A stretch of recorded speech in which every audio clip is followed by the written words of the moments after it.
Bien, para yo no quedar como un idiota en este programa de hoy, vuelvo a la misma pregunta, ¿eh? Y no hay una influencia cubana entre los organismos de seguridad maduriana, ese semi-estalinismo, esa seguridad típica que hay que ha dado su resultado en Cuba, ¿se está aplicando en Venezuela realmente? Yo creo que sí, en un momento dado hubo una gran influencia cubana en los sectores de salud, educación y seguridad. Creería que hoy ya no tanto. ¿Cómo Chávez produjo que se viera todo el mundo con médicos? Fue con los médicos cubanos Sí, que estaban en buena de medida. vago en Cuba. En buena medida. Sí, yo creo que ya la influencia cubana en Venezuela no es un factor tan determinante. Cuba está en una situación, Cuba sí está en una situación de debilidad. Hay informes, datos que hablan de que la situación cubana de hoy es peor que la del periodo especial, ¿no?, que se inaugura en el 1994. Creo que habría que matizar bastante esa presencia cubana. Hoy día son más importantes factores rusos, factores chinos, Ahí, papá. Turquía, que está muy presente en Venezuela, Irán Irán. tiene también. O sea que la verdad no importa. En el mundo la verdad no importa. Importa, Hay dos bloques. como dice Lakoff, importa el efecto de verdad. Y el Importa el amigo Donald efecto. Trump es un experto en eso. No es decir, Pero Pero Nietzsche, se lo dijo Alvin, Nietzsche. tú decías del tema de la OEA. Mira, la OEA, yo siempre digo que no ha servido para nada y que la OEA juega papeles coyunturales que a veces son muy despreciables. Mira, yo te voy a hacer solo un recuento de tres. Tumbaron a Manuel Zelaya en el 2009, creo que julio del 2009. La OEA se tragó su saliva. Tumbaron a Evo Morales, le dieron un golpe de Estado en el 2019, el 20 de octubre, si lo recuerdo bien. La OEA no emitió un comunicado. Tumbaron a Dilma Rousseff y la OEA, todo eso lo apadrinó. Ni hablar del pasado, ¿no? Todas las diabluras que hizo la OEA con nuestro país, con otros países, con Centroamérica. La OEA a nosotros nos legitimó una invasión, pero no voy a hablar del pasado, sino del presente. ¿Qué hubiese ocurrido con una resolución de la OEA que se impusiera sobre Venezuela? ¿Qué hubiese pasado? nada, porque Venezuela no pertenece a la OEA. Venezuela se salió de ese organismo regional multilateral. Entonces, por eso yo mencionaba que hoy día, y por eso no el tema de los efectos de verdad, hay una verdad instalada, sobre todo en el ámbito de las redes sociales, y todo el que se salga de esa verdad es poco menos, ¿no?, que un promadurista y no Sí. esas tonterías que hoy día.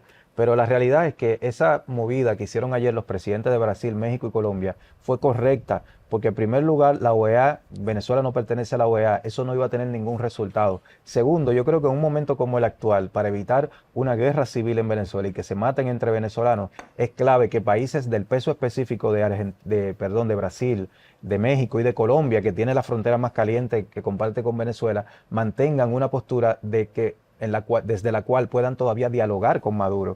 Y fue clave ese posicionamiento en ese sentido para mantener esos canales de conversación, porque al mismo tiempo, fíjense, son tres países que no han reconocido el llamado triunfo, ¿no?, que se le adjudicó a Maduro el domingo. Abiertamente le han pedido que hay que ver las actas. De hecho, Lula, antes de la elección, porque ahora todo se olvida, porque ahora todo es según lo No, que es sí, viral un minuto. hoy, y se olvida lo que pasó ayer. Recordemos, señores, que la semana pasada Lula hizo una declaración contundente donde le dijo a Maduro: usted tiene que aprender a perder elecciones. Sí, Eso lo dijo Lula. Lo dijo, yo perdí, me fui. Claro, entonces ahora, ¿cómo es que ahora quieren construir un relato de que no, que Milei, ¿no?, este desquiciado que desgobierna en Argentina, ahora quieren plantear bueno, que Lula es un chavista, pero Lula lo que está haciendo es una posición coherente. No, con ya, un ya ha planteamiento. pedido las actas. Claro. Pero tú Milei, sabes que tú le dices desquiciado a Milei, pero Milei versión derecha fue el Chávez versión izquierda en Venezuela. no, la diferencia es que Maduro hablaba con un pajarito y Milei habla con un perro. Con Conan. Y el El perro no está vivo. No, Roldán. el problema de Milei es que el perro está muerto. O sea, Conan. Conan. el perro está muerto, o sea, y habla como el perro muerto. Sí, Milei y Chávez son dos fenómenos populistas que surgen como consecuencia de una crisis De la política en misma sus vaina. países. Milei un populismo de extrema derecha y Chávez de izquierda radical. Una pregunta sobre ese mismo punto. ¿Y Bukele? La posición, tocaremos lo de Bukele ahora, la posición de México, la de Brasil y la de Colombia. Si hubiese estado gobernando a la derecha o el liberalismo, Hubiera sido fuera otro diferente. contexto, hubiese pasado otra cosa. Hubiesen hecho lo que decía Einstein, ¿no? ¿Cómo era que decía Einstein en referencia a hacer lo mismo muchas veces queriendo resultados diferentes? Sí. Porque fíjense que en el 2019, ustedes se recordarán cuando Guaidó, ¿verdad? Lo declaran presidente interino, que a mí me pareció eso siempre una, una cosa bastante rara, por decirlo menos. En aquel momento, la línea que se aplicó sobre Venezuela fue la de la máxima presión. Recordarán que en el 2019 no quedaba prácticamente ningún gobierno progresista en América Latina que pudiera tener algún tipo de afinidad ideológica con Venezuela, porque eso es otra cosa importante que hay que hacer. Lula, afinidades ideológicas con Maduro tendrá pocas. Lula es un hombre de centro izquierda, pragmático.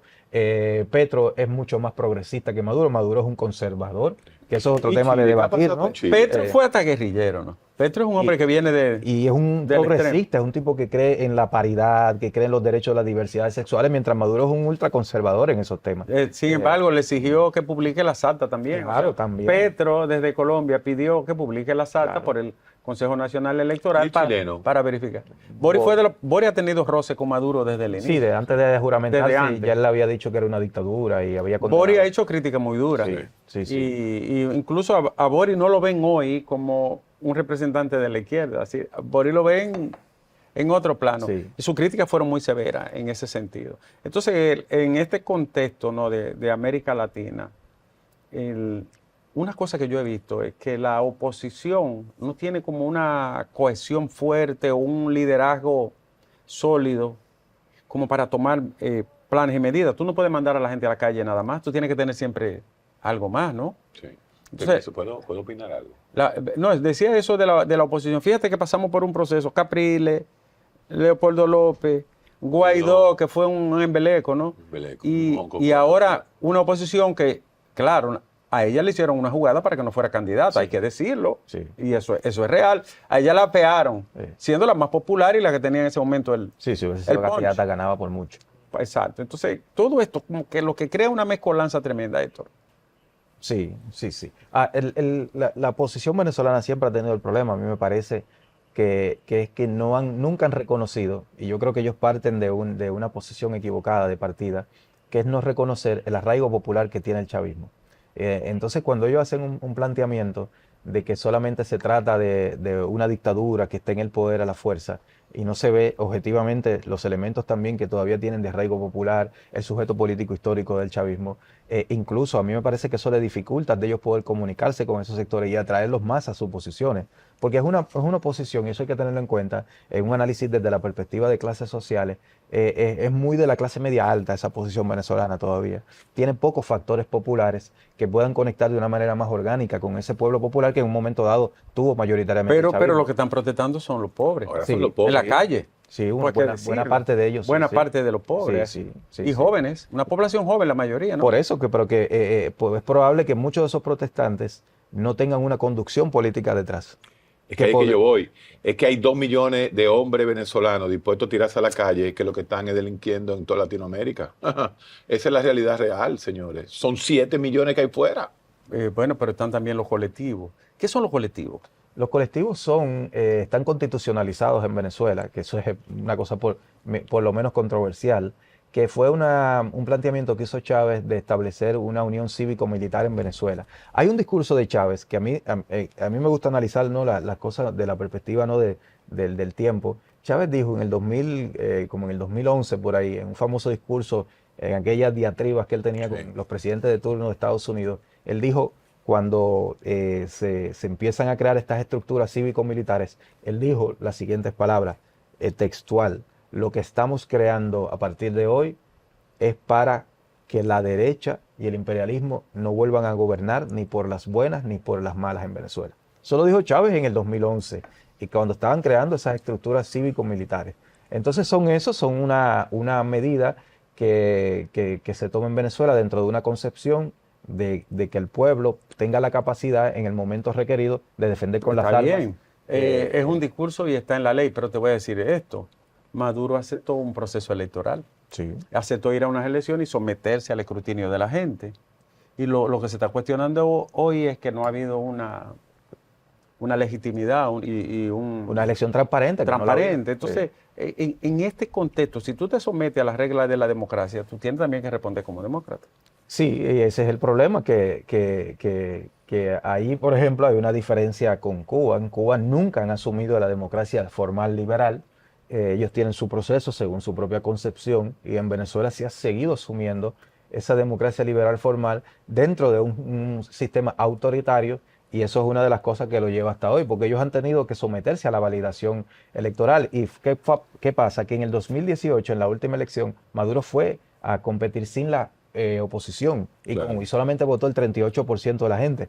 Ahora votó el 60, 50 y pico, casi 60, y con una oposición por lo menos unida formalmente, y por eso esa situación de una elección donde si la hacían transparente, obviamente las iban Pero a perder algo de importante, manera es abultada. decir, sí, hubo un 60%, hubo un 40% de abstención, pero ahí están incluidos los 8 millones, 7 millones que están Claro, fuera. claro. O sea que la abstención no fue tan grande. La Todo el abstención mundo- dentro no fue tan Todo grande. el mundo salió a votar. Es lógico lo que tú dices. definitivamente.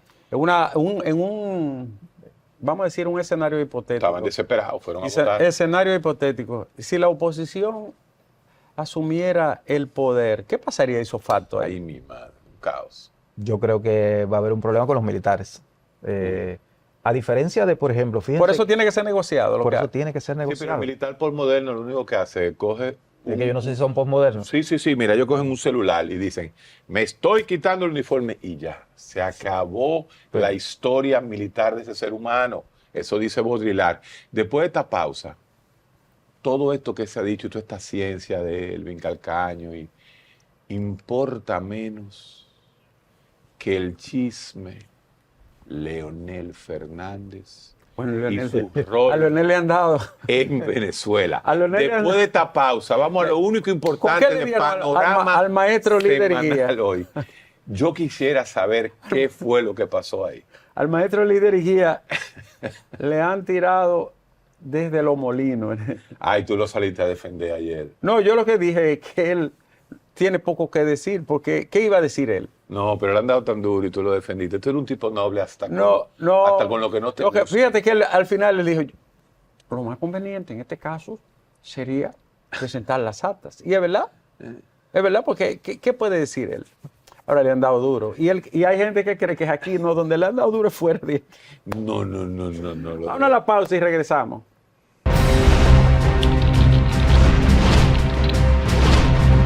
Comunícate con nosotros y síguenos a través de nuestras redes sociales, @mediospanorama en Instagram, Facebook, Twitter y YouTube. Escríbenos a nuestro correo electrónico noticias@mediospanorama.com o llámanos al 809-475-2525.